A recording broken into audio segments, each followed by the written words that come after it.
Hey guys, welcome to the Richest Real Estate Agent Podcast, where there's way better metrics in life to measuring rich than just GCI. We're going to talk to the top influencers in real estate and top influencers in the mindset space. We're going to break down the emotional intelligence needed to be successful as an agent and stay there for 20 years. Welcome to the show. Let's get at it. Welcome to the show again, everybody. Thanks for jumping on. I've got a special guest here, Loretta Breuning, PhD, amazing study of human motivation. She knows the brain. She's got an opinion around these things, and I love it. Let me just quickly introduce you to three of her books she's written. I'm just going to give you a quick little blurb, the name, so you really get to know what type of person is about to share on this show.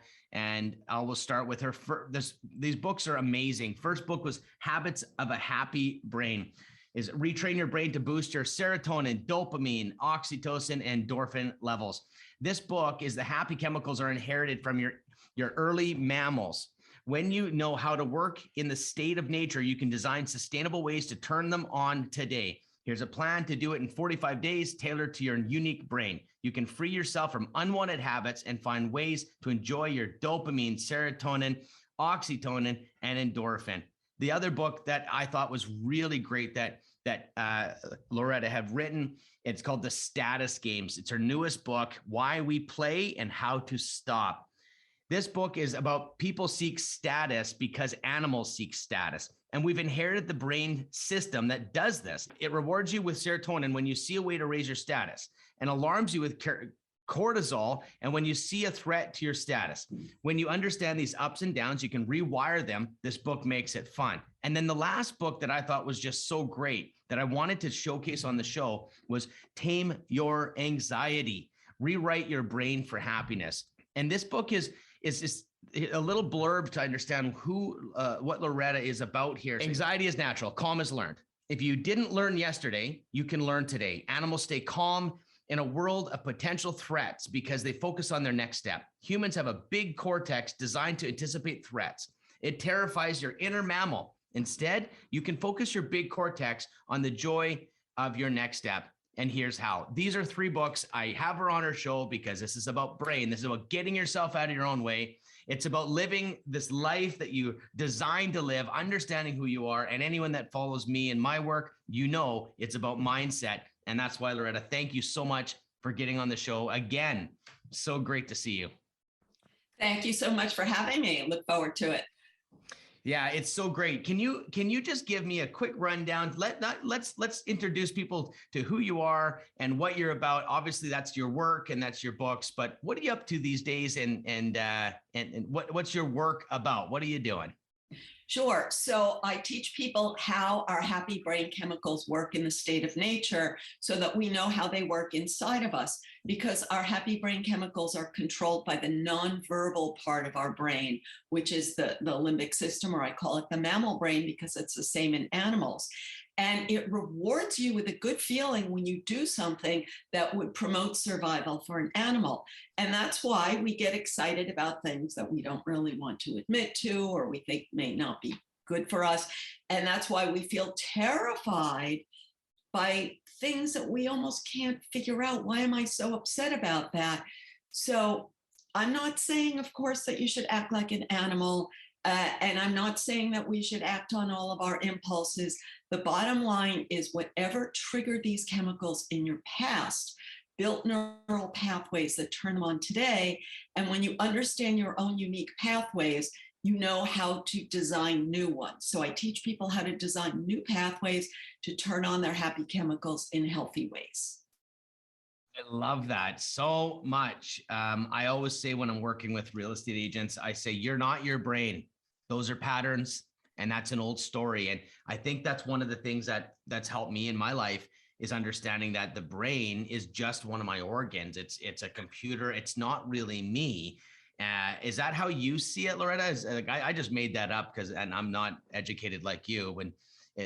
Well, we all have our own opinion about it, but the way I would say it is, it really is you, but you're not.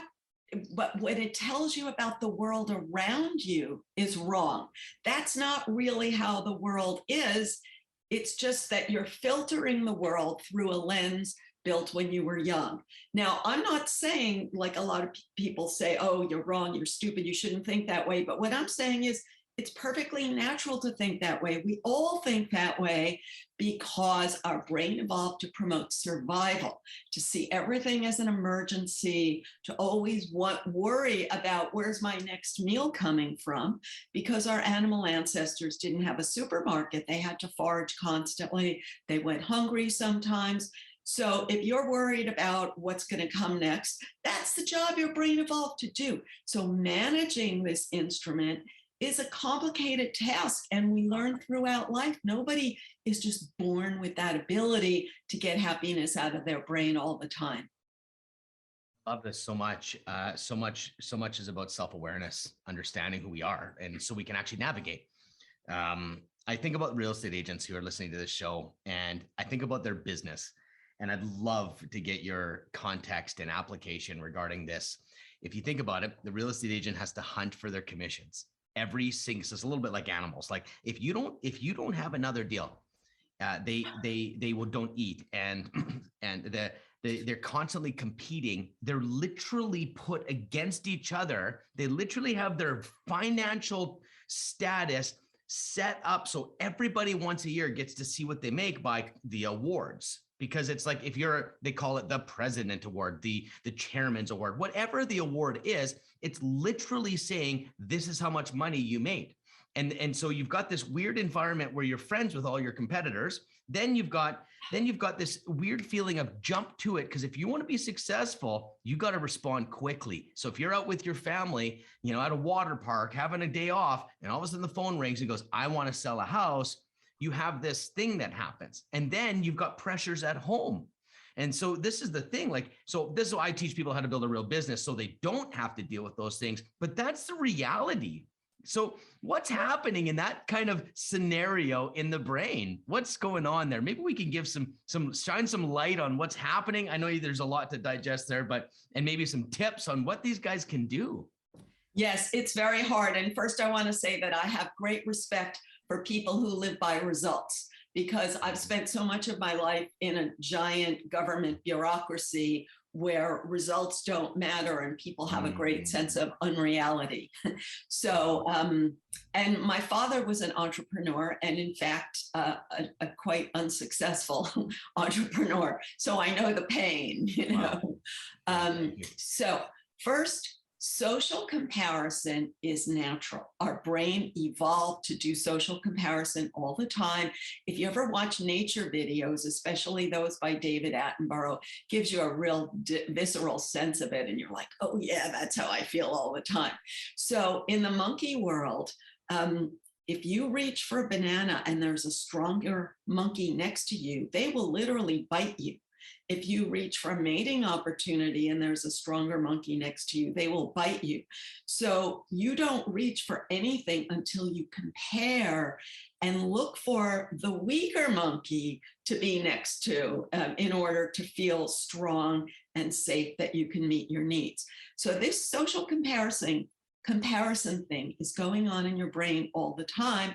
And it's activated not with conscious verbal thoughts, but with chemicals. So that chemicals make you feel great when you're in a position of strength, and like your survival is threatened when you're in a position of weakness. So the best thing we could do is to just know that everybody has the same thing going on, as frustrating as it is. And then to know that if you say, oh, I don't think that way, I choose to be above all of that, you're probably still going to go there anyway. So it takes a real lot of practice. And the other thing is, the social comparisons you make are the ones you made in high school. So I always use the example that when I was in high school, nail polish was not in fashion. So you would be considered a wacko if you wore nail polish. But then people who grew up at other times, your status depended on how good your nails looked or having the latest status nails. So we wire in the status rankings of our past, influenced by the joys and pain of the people around us when we saw other people got rewards. our brain is designed to zoom in when someone else gets a reward. Like, how did they get that banana? Wow. That's how monkeys learn to get bananas, is by watching. It's called mirror neurons that activate when you see someone else get a reward. So what can we do about it? So you're making me think that, you know how some people have invented their own awards in order to sort of joke on what's really going on. So you can make a, you know, an award for what you value, and ignoring the opportunity when you have the day with the family. It's a difficult choice, but what I always explain is from a gazelle's perspective. A gazelle is constantly making a decision every minute. Do I take one step toward the herd, where I'm going to eat grass that was peed on by other gazelles, and I'm going to have their horns poking me when I go for the grass? Or am I going to go off to greener pasture where a lion might eat me because I'm isolated? So there's no good choices.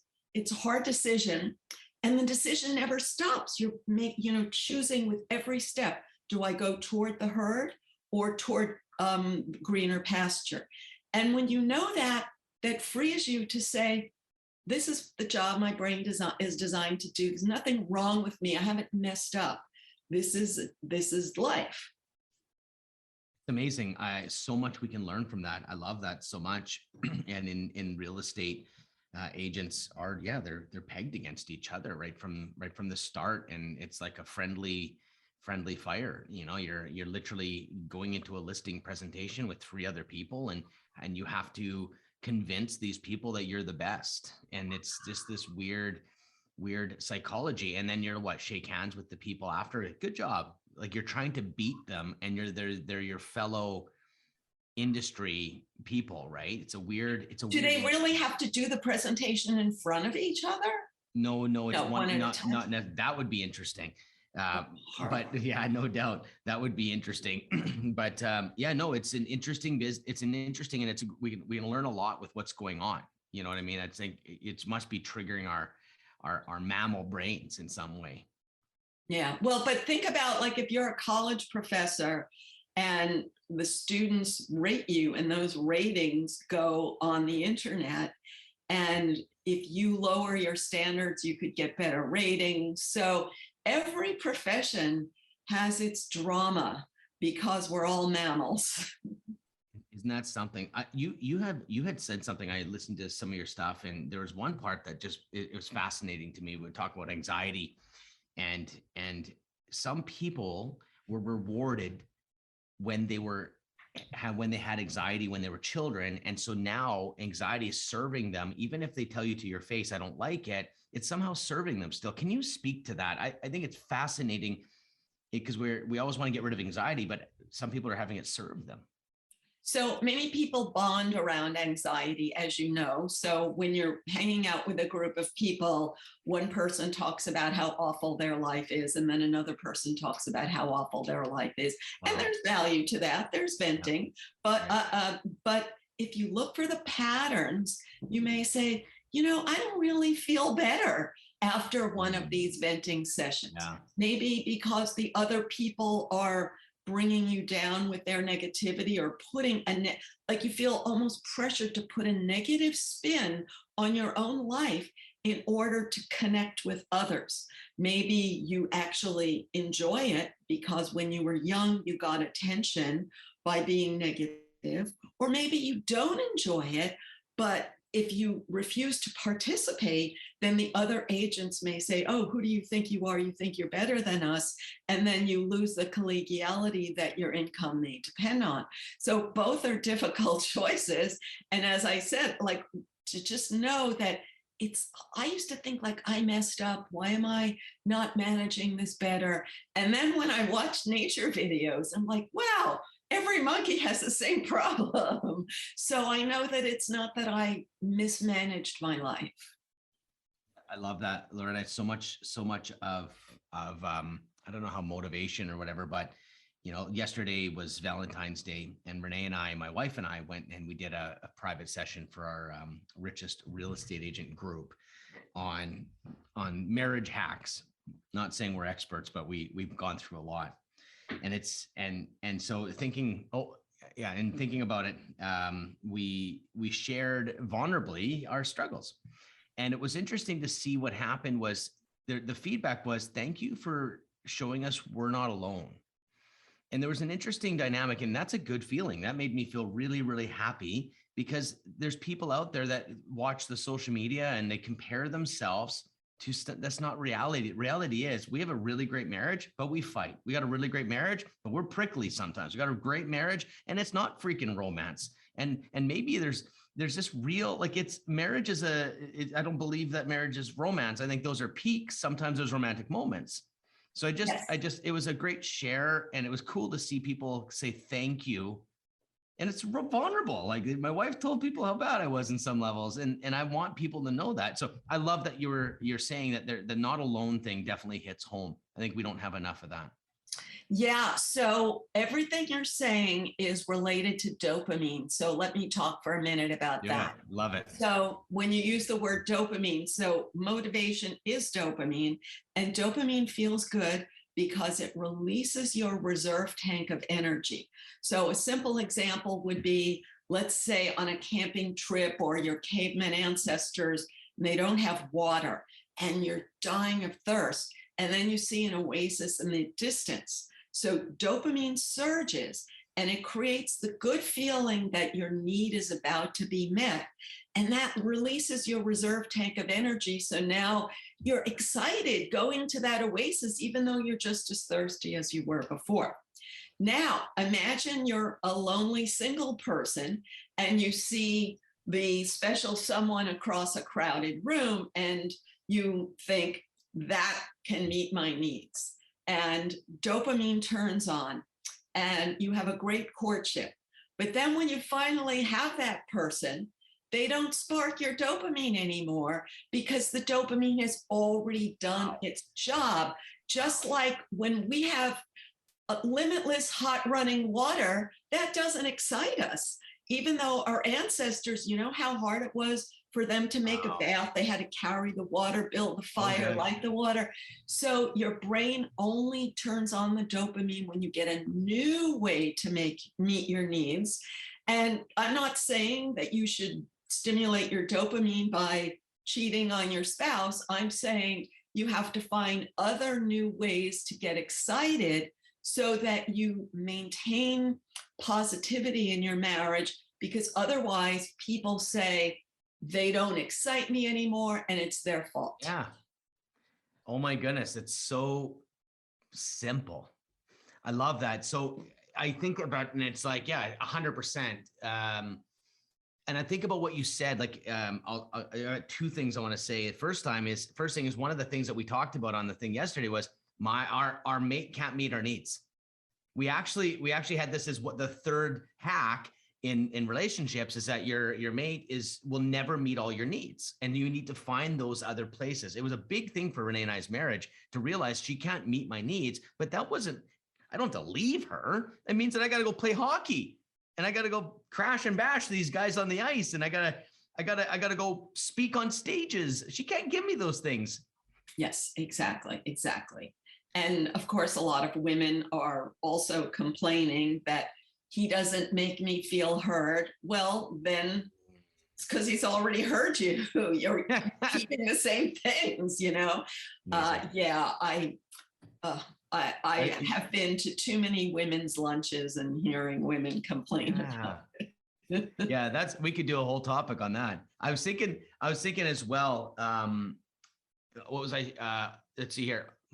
Also, when I deal with real estate agents, there's a lot of agents that are really busy. So what happens is you get into the game. I'm thinking dopamine now. It makes so much sense. They get into the game.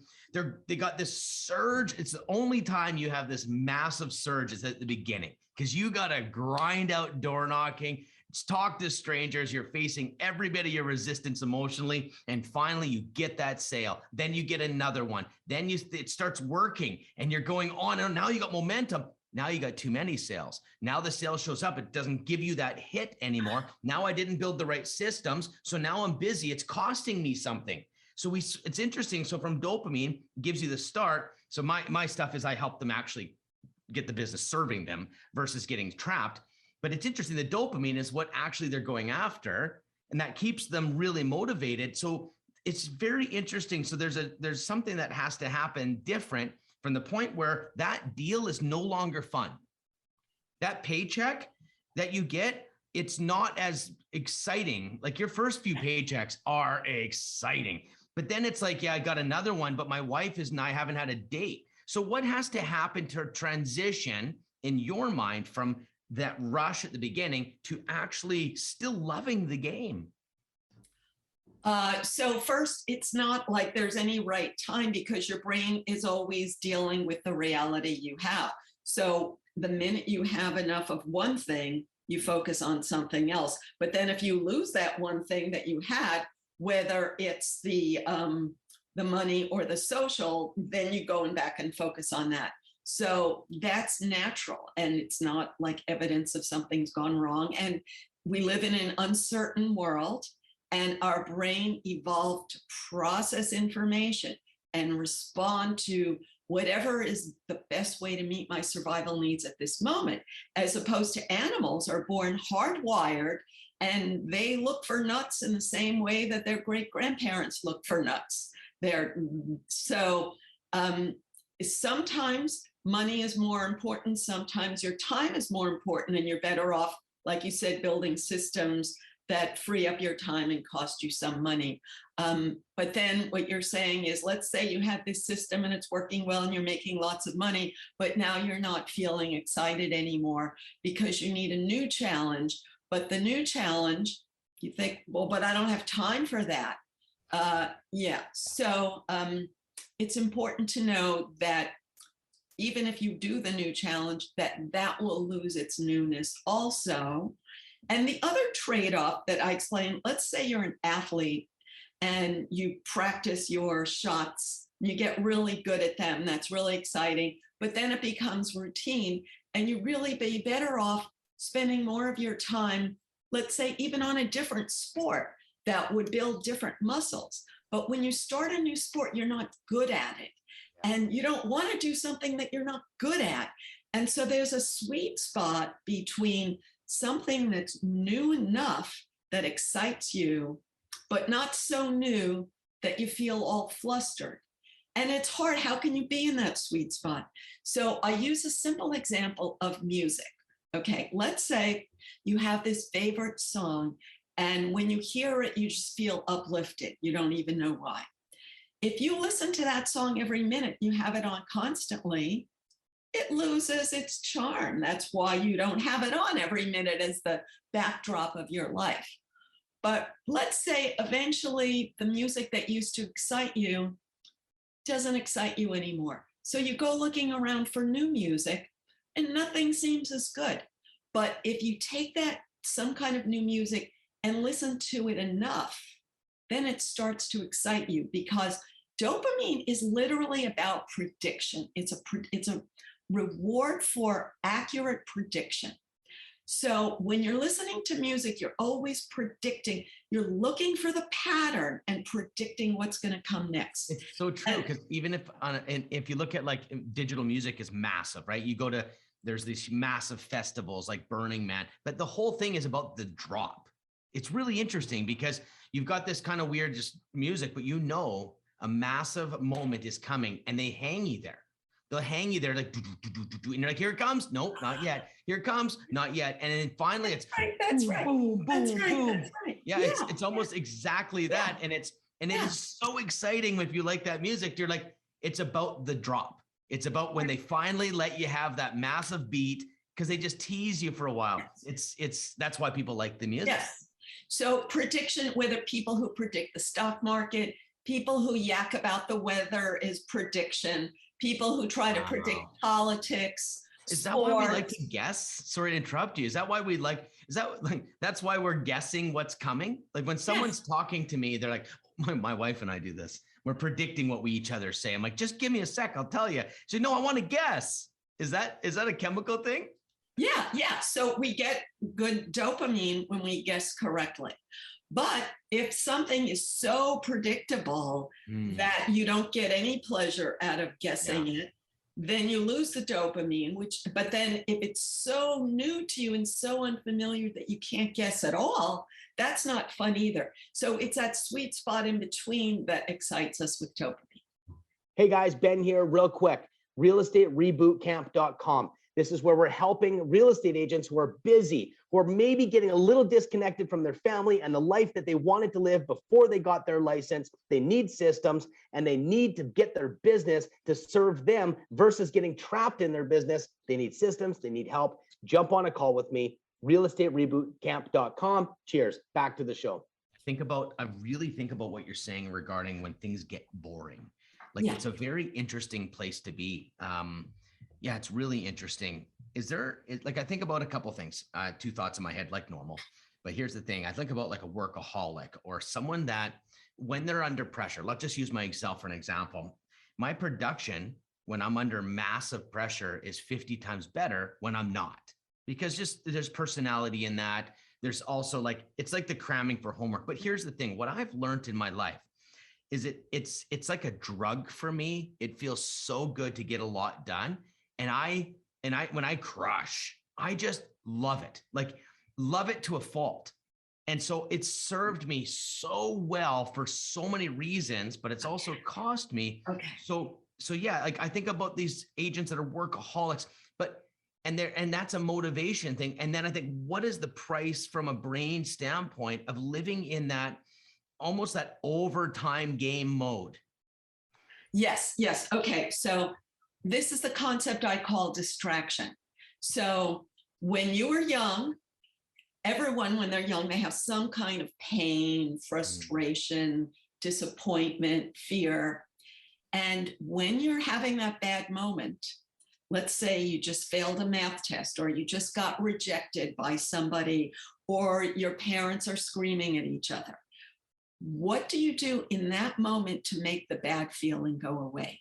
Whatever you did in that moment, your brain wires itself to say, that's the way to go. That's the solution to all your problems. Because from the animal world, if an animal is starving and then it suddenly finds food, the brain wires everything going on at that moment to say, oh, this is how to find food the next time you're starving. So this is why everyone repeats whatever distracted them from pain in their past. So one person eats a whole tub of ice cream, another person screams at people, and another person goes into overdrive. So you can see from my example that being in overdrive is really better than so many other things.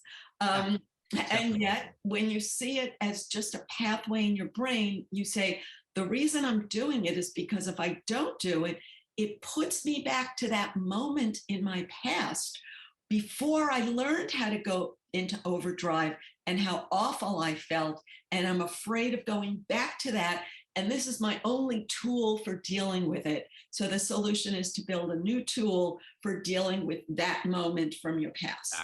Wow. It's brilliant. Yeah, I think about growing up, Loretta, and I remember I couldn't figure out how to get my dad to love me in the way that I felt I needed to be loved, but it was really happy when I worked really hard. And it was a very much legitimately, it was his value system was hard work, was beside religion, beside God.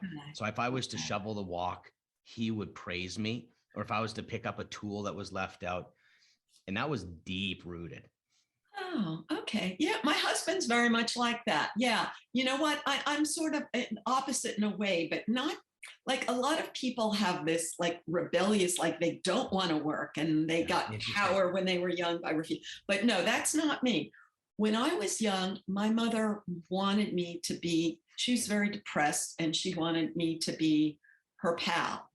And so I worked to blot her out, because it was so depressing to constantly take in her angst. And doing schoolwork was a way to keep my mind busy, to block her out.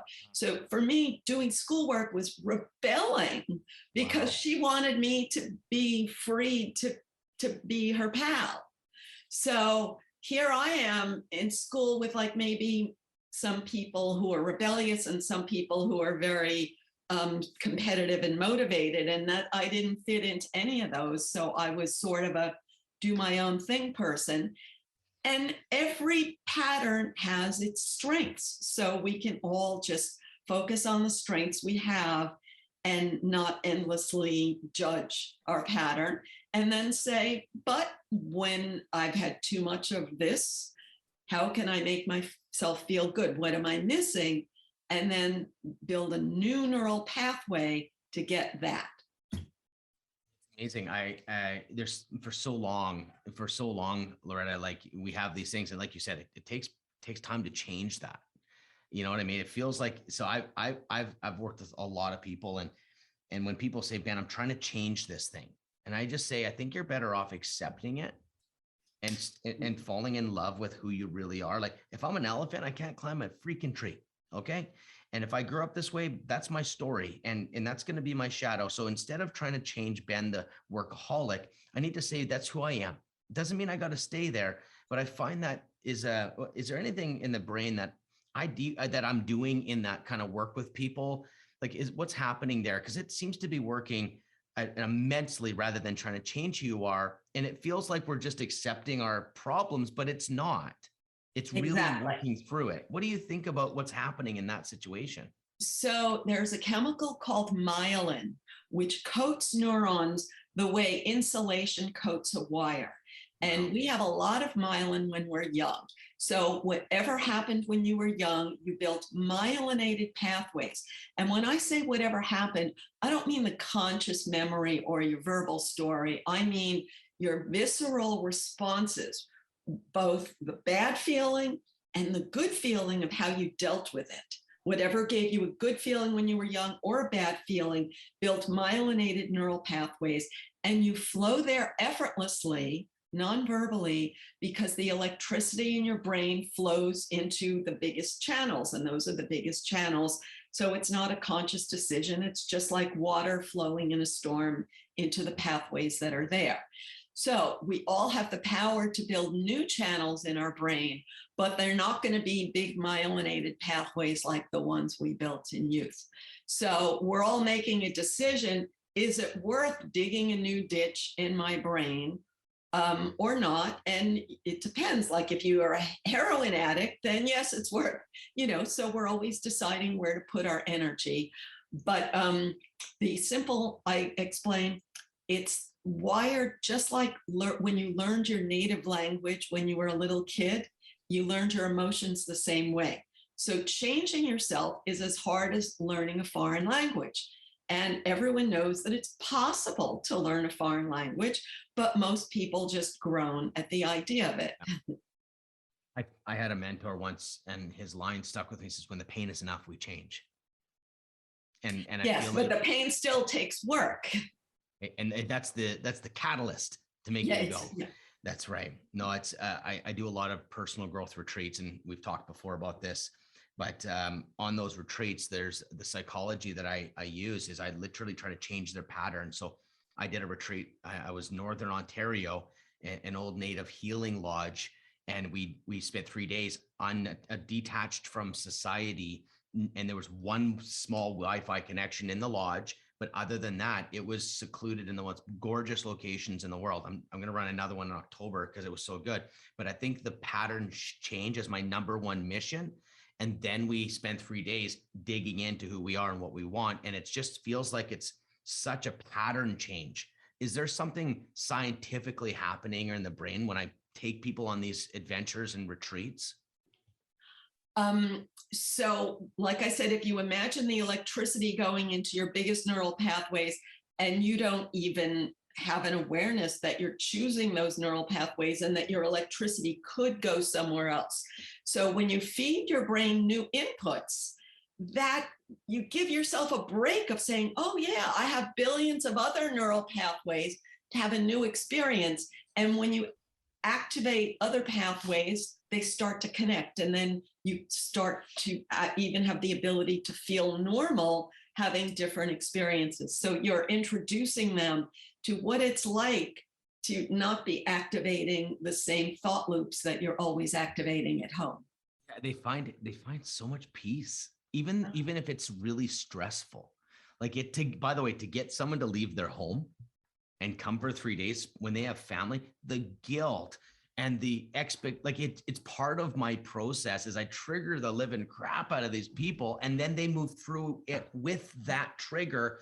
And it seems to do something really powerful for the long game for these people. But part of it is triggering them and putting them in this uncomfortable place where they got to move forward, even though they're uncomfortable. Yeah. So the thing about this is you're activating a neural pathway that they have when they were young. And when you're young, you're powerless. So it's very scary to go back and activate that pathway because you feel now all that powerlessness. But then when you do that, you get to review that experience or that feeling with your adult power and your adult freedom of choice. That's awesome. That sounds so cool. Now, the one thing I've been learning about, I'd love to hear your perspective on, is community.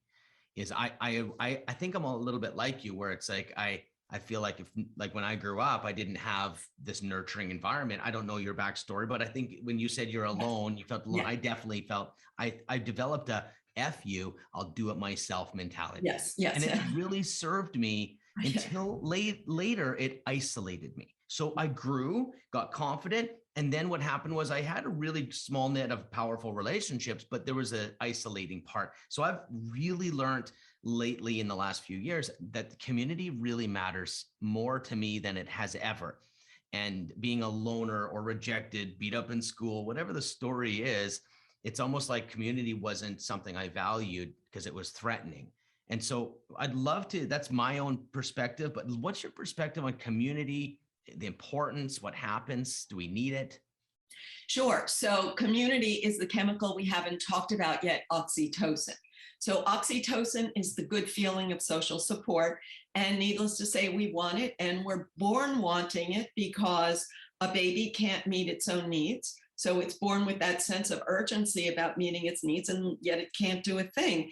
And so in order to feel safe, it anticipates it. Once it gets support, then it learns to anticipate that support will meet its needs. And that's a learned thing. And we all learn it in whatever particular way it happened, whatever way we got support when we were young. The problem is, I think, in the modern world with the internet psychology, that this support is idealized. And in modern parenting, it's over idealized. Wow. So you may get the feeling that other people have this perfect support. Oh my goodness, so true. And you're left out, and other people have powerful friends that give them opportunities and do things for them and move mountains and take a bullet for them. So this is so not true. And the animal perspective helps you understand. So imagine if you're a gazelle and you smell a lion. What do? You run toward the herd. Now you're protected, but you're not protecting the herd, you're protecting yourself. The herd is now even more endangered. But if the lion eats someone else, you survive. So you're seeking the herd for your own selfish protection, but nobody will admit that. And yet it's so clear. And then often when you're in community, then sometimes you get that feeling of like, oh, they're all here for their own selfish protection. And it gets on your nerves. And then you may think, what's wrong with me? I'm in a bad group. I need to find this better group where everyone would take a bullet for each other. And there's a lot of groups where they yak about that. Like, oh, we love each other. We support each other. But there's limits. And the main thing that happens. Some self-serving side of it. Yes. And the big thing is mammals support each other when they have a common enemy. So when this group is really tight, it's always the case that the group has a common enemy, and they're constantly talking about the common enemy. So when realtors talk about their boss, their broker, when I was a college professor at lunch, all professors would complain about the administration of the university. Wow. So everybody does it. And so it has its advantages and disadvantages. Do you ever feel, Loretta, that you're not in control? Because I feel like I want to be in control. But when you really look at it, you're like, I feel like, am I a puppet? Am I just run by these freaking chemicals? Am I even making my own decisions? Sometimes I think about and then it's almost like the journey to figure out what's true. because we're behaving in a way. I've actually spent most of my life trying to figure myself out and not wanting to be controlled by, like, at least not knowing, like I want to consciously be saying it's selfish versus not knowing it's selfish. And it just feels like, do you ever feel that way where you just see we have autopilot running and we wonder how much control we actually have? I actually don't. Maybe I did in the past. I don't know. But my focus is whatever you do with your next step is the only thing you have control over. So I'm always focused on my next step. So a person is always deciding, am I going to keep listening to this podcast or turn it off? Once the podcast is over, what's the first thing I'm going to do? And then while they're doing that, what am I going to do next? Maybe I had a different view of this because when I was a kid, and I told you I was like listening to my mother screaming all the time. So I was focused on, when I'm 18, I'm out of here. So like I probably spent my whole life thinking about the future. So maybe I'm more, thinking about that otherness, which has its own drawbacks, to like that escape mode. Yeah, it's the topic of what you do is fascinating to me. I love it. I love it. We're getting close to kind of the rounding this up. If there was a topic or a comment you want to tell people, you want to say, you know what, this is what's on my head right now. Is there anything you want to just put on the show and leave for people? Love to give you space for whatever that would be. Thank you. Well, I think the important thing is disappointment feels like a survival threat from your brain's perspective. So in order to get things done, we have to have hopes and dreams and make effort. And then when your efforts fail, you get disappointed. And that triggers cortisol, which is often known as the stress chemical, but it's the chemical that tells a gazelle that a lion is about to eat it. So you're not consciously telling yourself, if I miss out on this deal, that a lion will eat me, but it's the exact same feeling. So imagine you're a lion and you're chasing a gazelle and the gazelle gets away. Now, lions go for a week without catching anything sometimes, so it really is a survival threat. And the lion wants to keep running after the gazelle that got away. So cortisol has to feel so bad that it makes the lion give up when survival depends on giving up. So we're always sort of making that choice, like, am I better off investing my energy in my next step into trying one more time on that deal, or on giving up and putting my energy into a new prospect? So then your big human brain looks for the facts to try to make the right decision, but it's also uncertain. So again, just when you're going through this spinning, to know that why it feels so bad is that disappointment is designed to feel bad. Amazing. I think honestly, I look at what we've talked about today, Loretta, and I think this is going to be a very impactful episode. And if everyone is listening, leave a comment, rate the show, talk about it, mention Loretta, reach out to Loretta and say thank you. How has this impacted her? I think what we're going to be doing is inviting you to our Facebook group, which is the Richest Real Estate Agents.